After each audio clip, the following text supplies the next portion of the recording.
Olá! Sejam muito bem-vindas e bem-vindos ao episódio número 32 do podcast do nosso programa de rádio O Espírito do Evangelho. Aqui é Antônio Campos. E hoje, dia 14 de outubro de 2020, nosso programa de rádio termina a série especial de 3 episódios sobre Allan Kardec, que nasceu há 216 anos no dia 3 de outubro. E quem nos acompanha nessa série especial é Marcelo Gulão Pimentel, doutor em História pela Universidade do Estado do Rio de Janeiro e com mestrado pela Universidade Federal de Juiz de Fora, com o trabalho que é o tema da nossa entrevista, o método de Allan Kardec para a investigação dos fenômenos mediúnicos. No primeiro episódio, o de número 30, vimos como a França, no meio do século XIX, estava prontinha para receber as manifestações dos espíritos, e como Kardec se envolveu nessas questões e criou um método seguro para avaliar e referendar as mensagens espirituais recebidas. No segundo episódio, o número 31, reparamos que Kardec era mais do que um codificador, que recebia e organizava as mensagens espirituais. Suas atribuições eram mais sofisticadas e ele agia como um pesquisador, olhando as informações e confrontando os dados. Vimos ainda como Kardec passou a mudar certos entendimentos, como a possessão e incorporação. No episódio de hoje, que fecha a série, veremos como o pensamento e a análise de Allan Kardec estão maduros em sua última obra, a Gênese. Também analisamos a questão da doutrina espírita como religião e os rumos que o espiritismo tomou a partir do desencarne de Kardec. No próximo bloco, Kardec e seu último livro, a Gênese.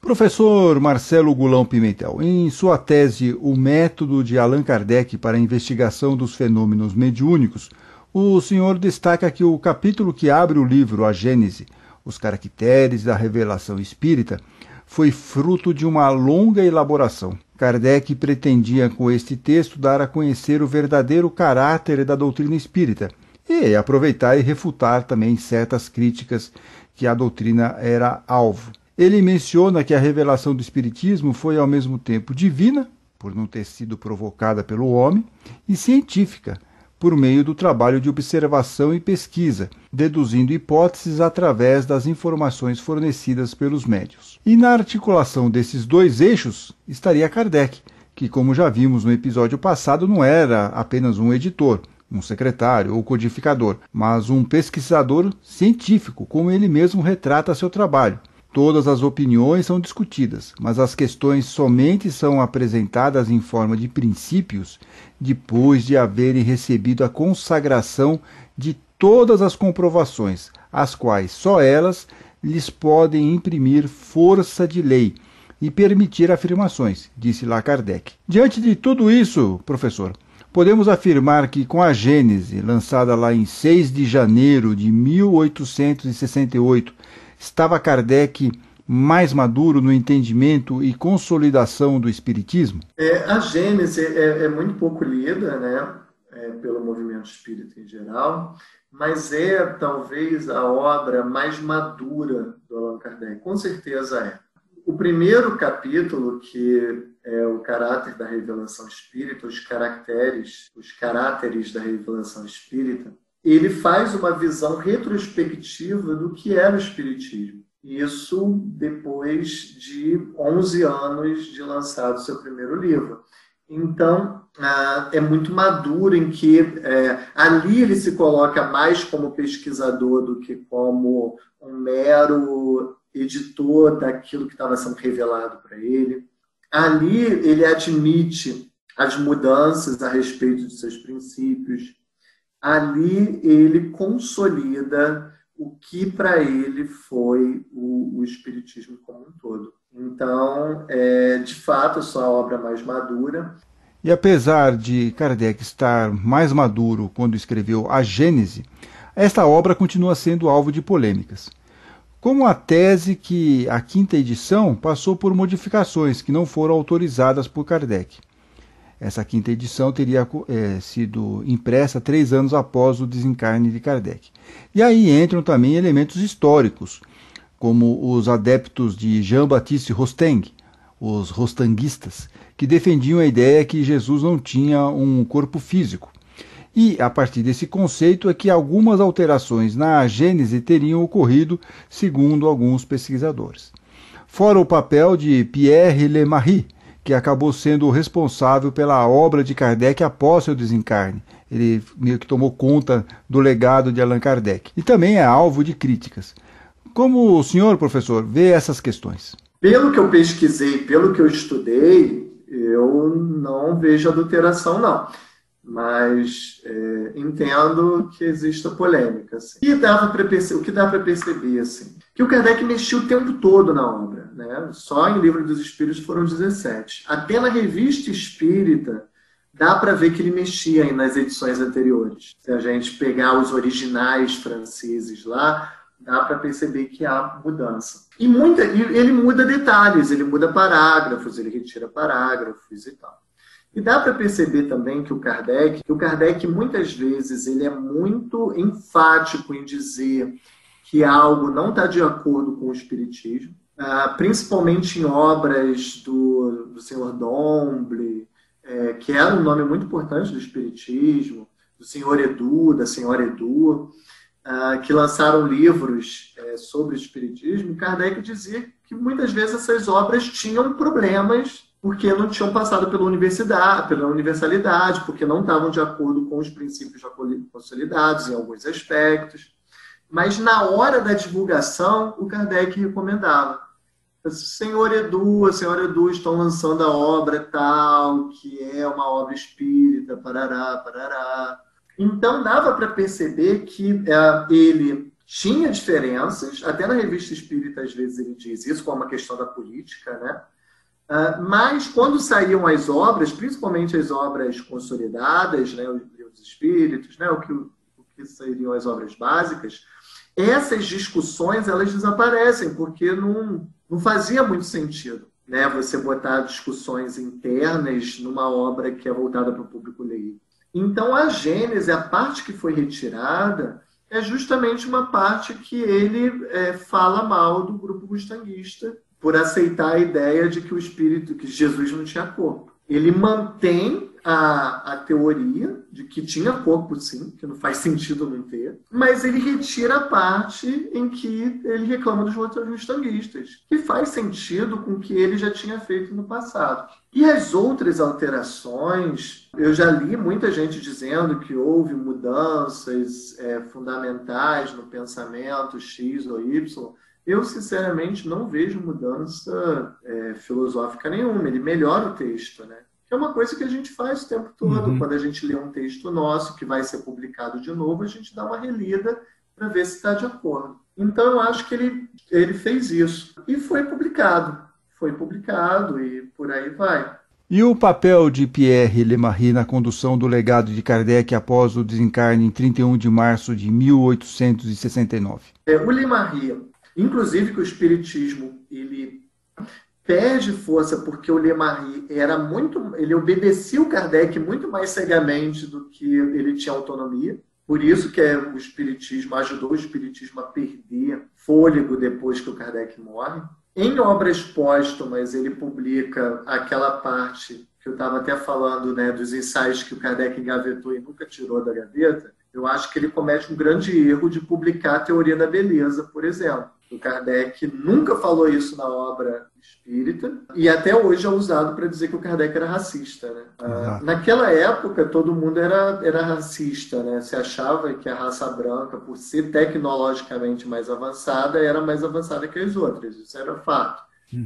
Seria científico. Né? E naquela época, até mesmo quando Kardec dizia que os índios, os negros, os asiáticos eram inferiores, seriam de uma etapa inferior, ele talvez eu imagino que ele estivesse falando de grupos tribais que nunca tinham tido contato com outros povos, que é muito diferente do povo negro hoje.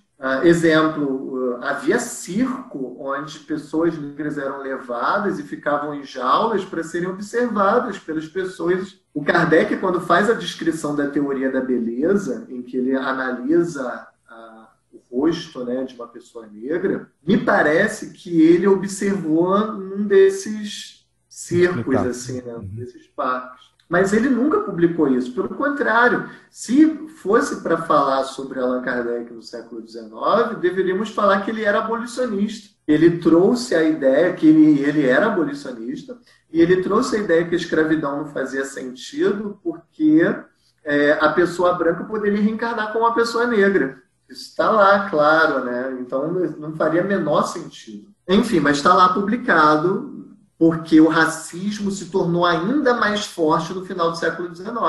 E aí o Lemarie publicou lá aquele negócio que, né, vai contra o que o Kardec disse. E, de fato, ele botou na gaveta porque ele não tinha certeza daquilo. De qualquer forma, professor Marcelo, essas polêmicas são interessantes porque nos obrigam a ter contato novamente com as obras de Kardec, não? Um dos maiores ganhos que a gente teve foi a USP publicar a edição anterior da Gênese, para que as pessoas pudessem perceber que houve um trabalho do Kardec, de fato, de desenvolvimento, que ele fazia essas mudanças, que ele estava desenvolvendo o espiritismo, e não que veio uma obra revelada de cima para baixo que disse para ele que ia ser desse jeito, e desse jeito tinha que ser, e ponto. E desta forma, a Gênese, com seu conteúdo que vai da criação do universo aos ditos milagres de Jesus, explicados racionalmente por hipóteses através da doutrina espírita, até explicações sobre os tempos estão chegados, sinais dos tempos, capítulo que encerra a obra e nos mostra que vamos chegar na era da caridade, da fraternidade, da solidariedade, para assegurar o bem-estar moral. Mas, além de tudo, como aponta o professor Marcelo Gulão Pimentel em sua tese, e também Herculano Pires, lá no prefácio da obra, é que a doutrina espírita também evolui. E Kardec procurou demonstrar isso em seu último livro, em especial no primeiro capítulo, quando diz: caminhando de par com o progresso, o espiritismo jamais será ultrapassado, porque se novas descobertas lhe demonstrassem estar em erro acerca de um ponto qualquer, ele se modificaria nesse ponto. Se uma verdade nova se revelar, ele a aceitará. Mas a questão não é tão simples, como nós estamos vendo aqui já quase 200 anos depois. Quer dizer, quem referenda essas modificações dentro da doutrina espírita? No próximo bloco, um pouco mais de polêmica: o espiritismo e a religião.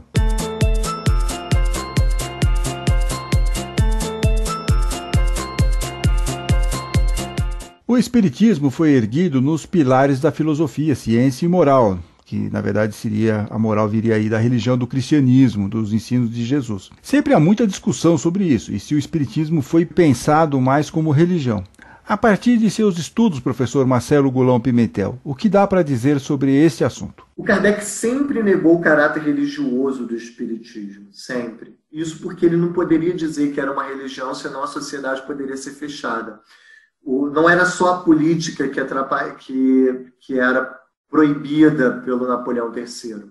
A religião católica era defendida pela França. É um período da unificação italiana e o Estado papal estava sendo ameaçado. A Itália e é a França que vai mandar tropas para cercar o Estado papal para impedir que o Estado papal fosse tomado pelos italianos, como acabou sendo tomado em 1870. E nesse momento, a Igreja estava num período tão delicado que ela trouxe à tona de volta a ideia da infabilidade papal, ou seja, o Papa não comete erros, o Papa não erra, que só tinha sido exortada na época da Reforma Protestante, em uma outra época de cisma, na Idade Média ainda. Então, era a terceira vez em toda a história que se trazia à tona esse princípio, porque a Igreja estava sendo tão atacada politicamente e ideologicamente, a Igreja Católica estava sendo muito criticada,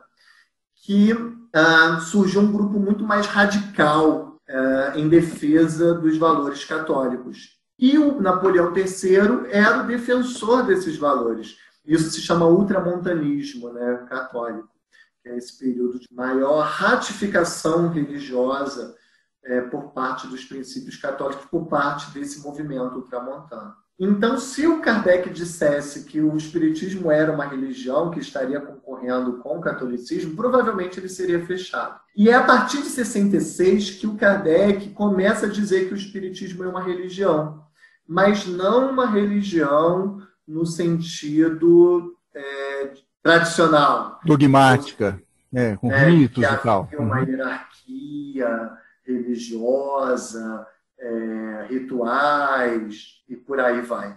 Mas era uma religião no sentido de unificar o homem com Deus. Porque existia na época uma ideia de que o homem estava se afastando de Deus, de que ele estava se aproximando da ciência, de coisas do mundo, e estava se distanciando de Deus. O materialismo, né? O Kardec fala muito sobre isso. Exato. Então, o Espiritismo viria para juntar esses dois elementos que estavam começando a correr por rios separados. Juntar religião e ciência. Mostrar que os dois poderiam coexistir em harmonia e não na forma conflituosa que acabou se consolidando mais tarde, né? Porque, apesar do Espiritismo ter surgido, a França, a Europa, o universo científico como um todo caminhou no sentido de um materialismo exacerbado e de ratificação do materialismo como visão de mundo científica. E isso não e a ciência não é isso. A ciência é só uma forma de investigação do mundo, da natureza. Ela não deve trazer consigo uma visão de mundo, né? Porque essas visões de mundo são limitadoras e a ciência procura não se estabelecer limites, né? Pelo que você está falando, mas fazendo essa ligação, como você está falando, do mundo espiritual, do mundo material, e nós aqui encarnados, podemos conviver de uma forma melhor com essas questões todas. Eu acho o trabalho do Kardec, utilizando uma abordagem de desconfiança que todo pesquisador tem que ter, tem que desconfiar das fontes. É impressionante como que todas as vezes que eu desconfiei de algo, falei assim, não, aqui ele não está sendo sincero, no final eu percebia que havia sinceridade. Eu acho que ele concebeu o Espiritismo desde o início como uma ciência que trazia consigo uma filosofia com uma aplicação moral que era a moral cristã. E essa moral cristã é o cerne da religião. Então, ele tinha o objetivo de utilizar esses três elementos mesmo, assim, de reunir esses elementos, de aproximar a religião da ciência, de aproximar a ciência da religião, de renovar a filosofia, trazendo consigo elementos científicos e religiosos ao mesmo tempo, dialogando e não se contradizendo. Então, ele acaba sendo muito coerente nessa ideia de uma religião que ele dizia que combatia o materialismo, que trazia o homem racionalmente ao entendimento da religião e que poderia ser assimilado por qualquer outra corrente de pensamento. Seja ela por qualquer religião, poderia trazer o espiritismo, as ciências poderiam aproveitar o espiritismo para mostrar a existência de um mundo que não era metafísico, ou seja, a naturalização do mundo metafísico, e por aí vai. Então, ele trazia isso consigo. E foi, de fato, como ela se instituiu. Talvez aqui no Brasil, o espiritismo tenha se exacerbado o seu aspecto religioso. Talvez tenha desequilibrado um pouco aquilo que o Kardec trazia de uma maneira equilibrada, né? Porque o nosso aspecto religioso ganhou um fundamento muito grande, a parte filosófica um pouco, mas a parte científica muito pouco, né? Se parou de fazer ciência colada ao espiritismo, de fato. Então, eu imagino que seja isso. E que é uma coisa difícil, né? Depois da morte do Kardec, o Leon Denis vai desenvolver uma área filosófica, o Gabriel Delane vai desenvolver uma área mais científica, mas uma área que não conversava muito entre si, e isso acabou mais dividindo do que unindo o movimento espírita, por exemplo. Mas, no final, já perto da Gênesis, ele estava mais pendendo para essa parte religiosa. Interessante. Existe, eu acho que a tese mais vigente é de que ele estava se tornando cada vez mais religioso. Só que a obra mais científica, na minha concepção, e na concepção de várias pessoas, é a Gênesis. É justamente a Gênesis. A Gênesis é difícil de ser lida justamente porque ela traz a abordagem mais científica de todas as outras obras, né? Em relação a todas as outras obras.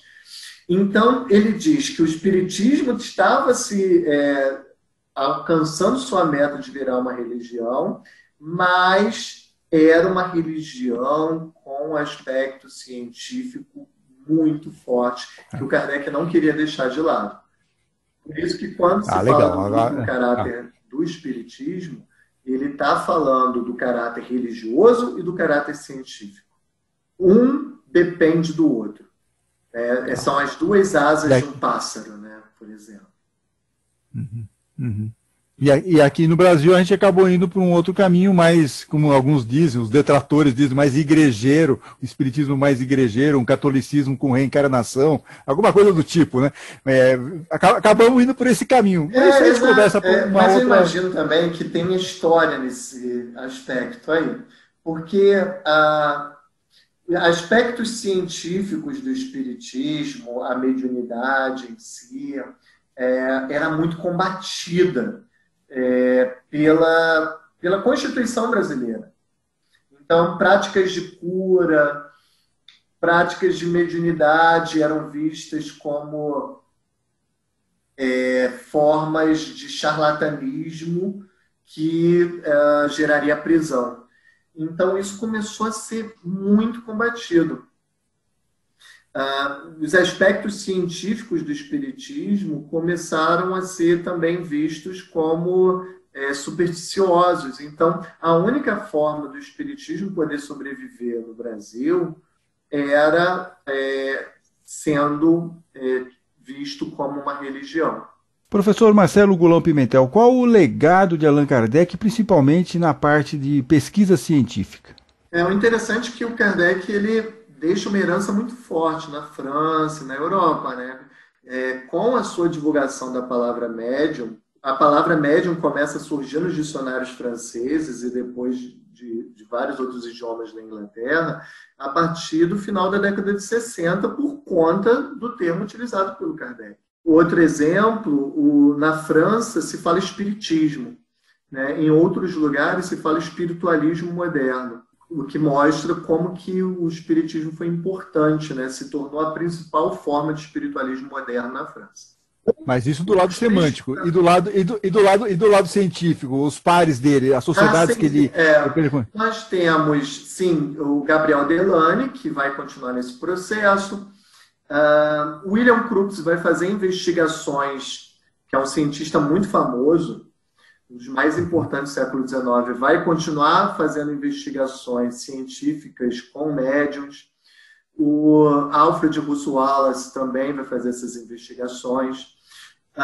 O Charles Richer menciona o Kardec. O Charles Richer foi um Nobel de Medicina e vai criar o termo metapsíquica, né, que substituiria o termo espiritismo, espiritualismo moderno na França. Então, todas essas... o Pierre Janet, que é um psicólogo, um psiquiatra importante, muito importante, também fala do Kardec. Mas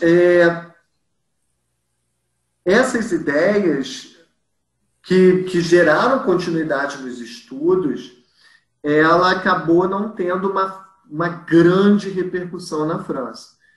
Muitos desses estudos sequer foram refutados, como o estudo deveria ser. Muitos foram silenciados. O mundo muda muito depois da morte do Kardec. Se torna um mundo muito mais naturalista, né? Mais realista. Esses aspectos espirituais são deixados são vinculados à superstição. A academia, a psicologia começa a surgir como ciência no final do século XIX e começa a oferecer explicações alternativas para esses fenômenos, Questões da como consciência, né? Uhum.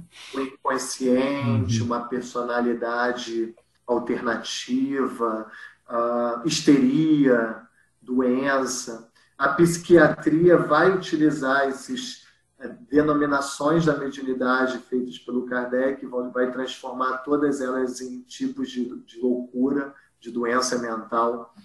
Então, vai ser um período que vai reprimir muito essas manifestações.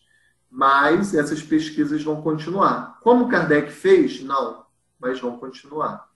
De forma de pesquisa psíquica, em forma de metapsíquica, mas elas vão continuar. E eu imagino que para os grupos que não estavam envolvidos diretamente, todas essas pessoas que você colocou, pelo menos a maior parte delas, Gabriel Delane e tudo, eram pessoas que estavam meio engajadas no movimento. Mas quem não estava, por exemplo, talvez visse com uma certa reserva isso e não entendesse muito essa metodologia de Kardec. Era mais ou menos essa a minha questão, porque eu acho que seria muito difícil para as pessoas. Mas eu entendo que, de repente, dentro de uma lógica, alguns até poderiam aceitar e entender aquilo como algo possível, do ponto de vista científico. Mas eu imagino que ele tenha encontrado muita resistência dentro da academia, dentro da ciência, para conseguir comprovar ou, pelo menos, referendar aquele sistema que ele estava fazendo. Exato. O espiritismo vai continuar forte. O Jean Meyer vão ter um industrial muito rico na França que vai patrocinar o espiritismo. O espiritismo vai se expandir para a Espanha, para Portugal. Na própria Inglaterra vai ganhar tradução em inglês. Só que até o período entre guerras, o espiritismo vai estar presente na Europa de maneira bem marcante, publicações em algumas experiências, mesmo que não recebendo o nome de experiências espíritas, mas experiências mediúnicas como o Kardec fazia. Desse momento da morte do Kardec até após o período entre guerras, cada vez mais vão surgindo restrições a esse tipo de pesquisa. É como se o eixo mudasse, né? Quer dizer, quando morre Leon Denis, acho que 27 ou 28, o eixo muda para o Brasil, né? É curioso, que quando começa a mediunidade do Chico Xavier, começa a ficar, né, ele começa a trabalhar também. É curioso, parece que muda, né? Sai de um lado e vem para o outro. Agora, a provocação que eu preciso fazer uma provocação final aqui. Vamos imaginar que Kardec desembarca aqui no Brasil, e aí ele vê essa profusão de livros mediúnicos, mensagens psicografadas. O que ele falaria dentro do método Kardec? Ele olharia para isso e falaria o quê? Me diga, fazendo uma especulação aqui. Eu acho que ele veria como a permanência de um trabalho que ele continuou, ou seja, de ter médiuns comunicando e tudo mais. Talvez ele questionasse um pouco aquilo que ele trazia como base seu método, que é a universalidade, ou seja, de buscar inúmeras fontes antes de dizer que algo era verdadeiro, de fato. Talvez hoje o espiritismo, até porque grande parte das obras são romances, né? Não tem a pretensão de ser uma verdade estabelecida, mas como muitos espíritas adotam como uma verdade estabelecida. Exatamente. Mas talvez faltasse ainda a ideia da universalidade, de ter mais fontes, de ter mais comunicações mediúnicas afirmando a mesma coisa. Porque isso se perdeu, né? Isso se perdeu. Então, se você vem lá o espírito e fala, tem lá uma colônia espiritual, tem chazinho, tem tratamento médico, tem casa, você pode comprar uma casa nesse ambiente. E isso fica, porque você perdeu essa questão de Kardec, que foi duramente conquistado, e hoje você não tem mais isso. Nem sei, aí é uma outra especulação, só estou especulando com você aqui, nem sei se é possível nós replicarmos o método de Kardec nos dias de hoje, com internet, com essa comunicação mais massiva e tudo mais. Né? Não sei. Mas faz falta, né? Mas faz falta. Percebendo uma diferença notável entre o movimento espírita hoje e o que o Kardec fazia, é que as reuniões mediúnicas no Brasil, elas são muito mais passivas do que o Kardec fazia. O Kardec, ele era muito mais ativo, ele evocava o espírito, ele questionava o espírito. Muitas vezes, quando o espírito se contradizia, ele dizia que o espírito estava se contradizendo. No Brasil, se espera a comunicação mediúnica e se aceita, e não se faz perguntas, não se questiona, não se faz como Kardec fazia.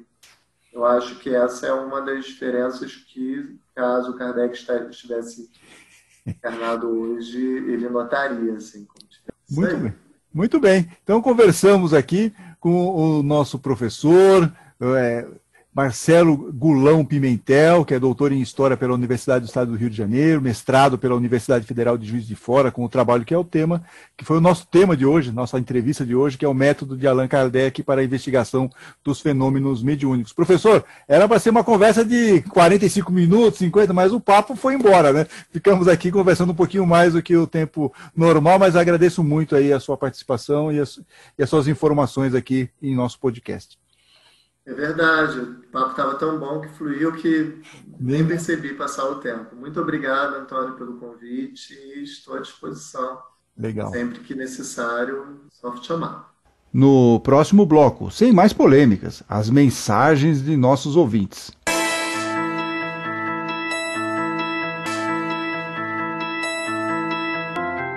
Chegamos ao bloco dedicado aos nossos ouvintes. As mensagens podem ser enviadas pela página no YouTube, é só procurar por o Espírito do Evangelho. Aliás, pela busca, o Espírito do Evangelho, dá para achar a nossa página no Facebook.